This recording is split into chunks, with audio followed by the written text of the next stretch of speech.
Morning students.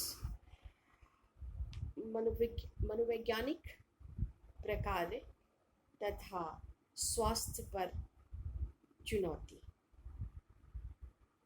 दबाव के प्रभाव, इफेक्ट ऑफ स्ट्रेस और challenges on psychological functioning and health.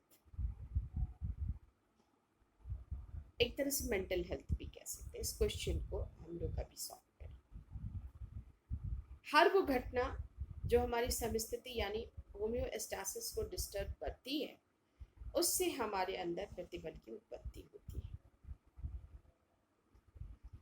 और दबावपूर्ण स्थिति को जो मानसिक साइकोलॉजिकल फैक्टर्स में आता है, उसको 4 कैटेगरी में बांटने की बात कही गई है।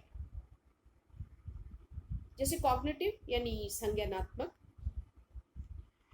और व्यवहारात्मक, एंड इमोशनल एंड फिजियोलॉजिकल। मैंने पहले भी इस पर बात किया है आपसे।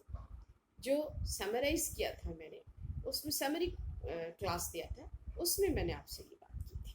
लेकिन अब इस क्लास को मैं बिल्कुल क्वेश्चन आंसर की तरह से अभी आप लोगों से शेयर करूँगी। यहाँ पे कह रहे हैं कॉग्निटिव, संज्ञानात्मक। कॉग्निटिव इफेक्ट जो होता है, हमारे अनुभव, हम जितनी पूरी जिंदगी हमारी जो है वो अनुभवों पर आश्रित होती है, और हर वो घटना जो हमारी ज़िंदगी से गुजरती है, उनसे हमें एक अनुभव प्राप्त होता है, और उस अनुभव के आधार पर हमारे विचार, हमारा एटीट्यूड, हमारा नेचर, हमारा अपीयरेंस, हमारा बिहेवियर, हर चीज़ उन अनुभवों से ही प्रभावित होता है। उन अनुभवों से, बचपन से लेके बुढ़ापे तक जो भी अनुभव अगर उच्च दबाव के कारण उत्पन्न हुई है पीड़ा, तो ऐसे में आदमी को संज्ञानात्मक रूप से बहुत परेशानी का सामना करना पड़ता है। कॉग्निटिव वे में यानी हर चीज़ को वो डरा, बहुत घबराहट भरा, और किसी भी चीज़ में कॉन्फिडेंस की कमी, और बहुत ही परेशानी महसूस करना, किसी नए काम में इंटरेस्ट नहीं दिखाना, और जो उनका परसेप्चुअल ऑर्गेनाइजेशन होता है, जो प्रत्यक्षीकृत करने की जो क्षमता होती है, उसमें डिस्टॉर्शन आने लगता है, और बहुत सही ढंग से चीज़ों को परसीव करना यानी प्रत्यक्षीकृत करना उनके लिए संभव नहीं रह जाता है, अगर ये साइकोलॉजिकल इफ़ेक्ट है, और बहुत ज़्यादा ह्यूमन लाइफ को प्रभावित करता है। दूसरा है और जैसे किसी की नौकरी चली जाए तो कॉग्निटिव लेवल पर बहुत परेशानी होती है, और ये इसको आप कितना भी संभालिए, लेकिन स्मृति से जाता नहीं है। ये जो कॉग्निटिव है वो आपकी मेमोरी से नहीं जाता है। एकाग्रता से हम इसके प्रभाव को यानी मेडिटेशन से, एकाग्रता से, कंसंट्रेशन से हम इसके प्रभाव को कम कर सकते हैं, लेकिन ये लाइफ से कभी भी जाएगा, इसकी संभावना बहुत कम होती है। दूसरा है बिहेवियरल। ये मैंने पिछले वीडियो में भी आपसे कहा, और स्ट्रेस में हमेशा 4 फैक्टर्स को लेके चलिए: psychological, behavioural, social, biological, cognitive, emotional. ये सारी चीज़ों को आपको लेके ही चलना पड़ेगा, क्योंकि ये मनुष्य के जीवन से जुड़ा है, और मनुष्य के जीवन के ये बहुत ही इम्पॉर्टेंट पार्ट्स हैं, पक्ष हैं, एस्पेक्ट्स हैं। तो इसमें इसका दबाव व्यक्ति के व्यवहार पर पड़ता है, जिसमें इसके व्यवहार में सबसे ज़्यादा ये देखा गया है कि अधिकांश व्यक्ति ऐसी स्थिति में अल्कोहल का इस्तेमाल करने लगता है, कैफीन लेने लगता है, और उसके बिहेवियर में एक अलग तरह का किसी तरह से मेंटली वो अपने को कॉग्निटिव वे पर अपने को संभाल सके, साइकोलॉजिकली, इमोशनली जो डैमेज हो रहा है उसको संभाल। तो एक ये बनी हुई है, धारणा बनी हुई है कि अल्कोहल लेने से हमारा परेशानी घट जाएगी, क्योंकि हम मानसिक रूप से बिल्कुल सो जाएंगे और सो जाएंगे तो हमारी परेशानी घट जाएगी। नेचुरल नींद से परेशानी घटती है, लेकिन अल्कोहल, ट्रैंक्विलाइजर एंड किसी औषधि, किसी भी ड्रग का अगर आप इस्तेमाल करते हैं तो बाद में परेशानी और भी बढ़ जाती है। तो ये कोई ये व्यवहार में परिवर्तन, लेकिन साइकोलॉजिकल प्रॉब्लम या कॉग्निटिव प्रॉब्लम्स की वजह से, स्ट्रेस की वजह से ये आता ज़रूर है। नेक्स्ट जो आपसे बात आपको करना है वो इमोशनल इफेक्ट। इसमें व्यक्ति जो है इस तरह से जब इमोशनली डैमेज होता है, संवेगात्मक रूप से जब प्रभावित होता है, तो ऐसी स्थिति में व्यक्ति की जो है वो उसके अंदर एक पागलपन जैसा व्यवहार आ जाता है, बहुत ज़्यादा गुस्सा आ जाता है, या तो रोना बहुत आता है। कुछ लोगों के पर्सनालिटी फैक्टर्स इस पर बहुत ज़्यादा प्रभाव करते हैं, और इमोशनल बिहेवियर्स जो है वो बिल्कुल डिस्टॉर्टेड दिखने लगते हैं। डिस्टॉर्टेड का मतलब अस्त व्यस्त, बिल्कुल टूटा फूटा बिखरा हुआ दिखता है।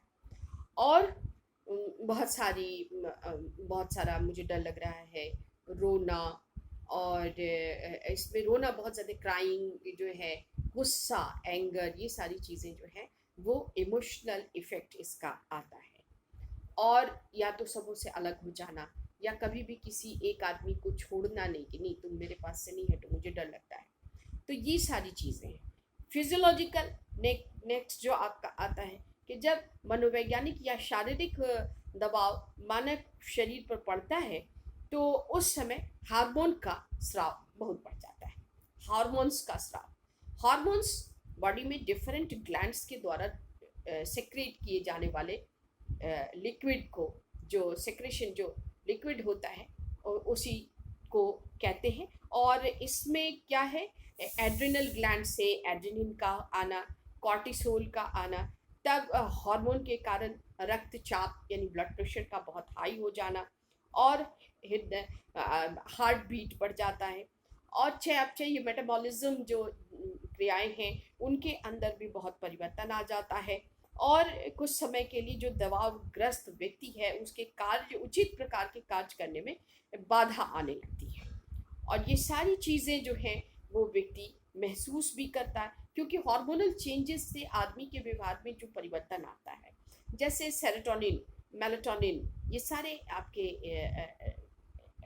स्राव हैं, और इन सबों से कोई नींद को कंट्रोल करता है। पीनियल ग्लैंड का स्राव जो है वो आपके डे नाइट को कंट्रोल, डे नाइट जो चक्र है हमारी लाइफ में उसको कंट्रोल करता है। तो ये सारी चीज़ें डिस्टर्ब हो जाती हैं ड्यू टू तो फिजियोलॉजिकल चेंजेस। ये तो आपको मनोवैज्ञानिक रूप से जितने हॉर्मोन्स हैं उनका प्रभाव जो है वो सिंपैथी, ऑटोनॉमिक नर्वस सिस्टम प्रभावित होता है, और ऑटोनॉमिक नर्वस सिस्टम के जितने भी फंक्शंस हैं जो ऑटोमेटिकली ऑकर करते हैं उन सबों में परिवर्तन आने लगता है। और ये जितने भी हैं एपिनेफ्रिन, नॉन एपिनेफ्रिन, और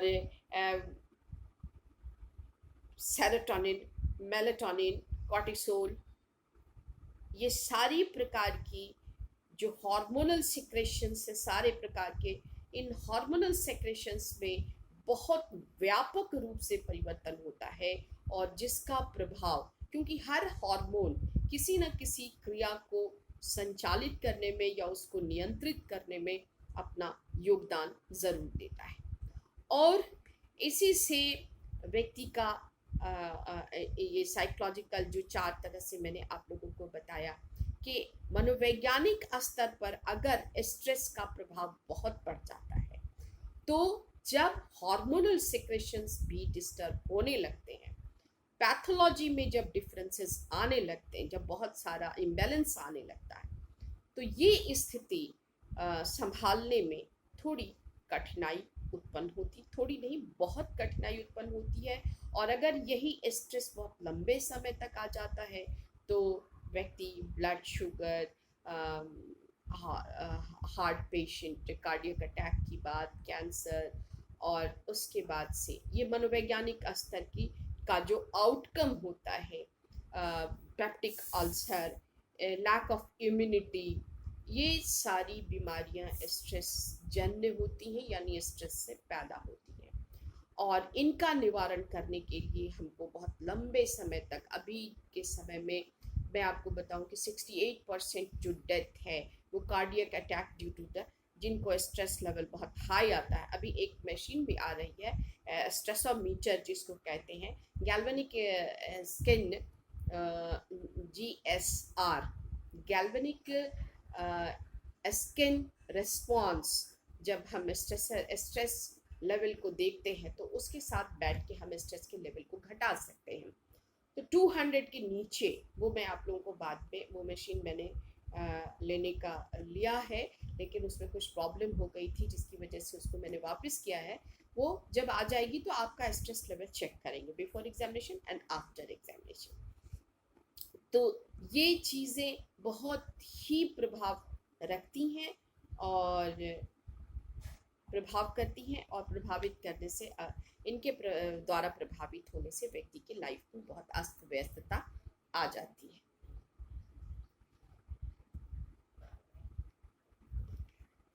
Now, goodbye in this video, students.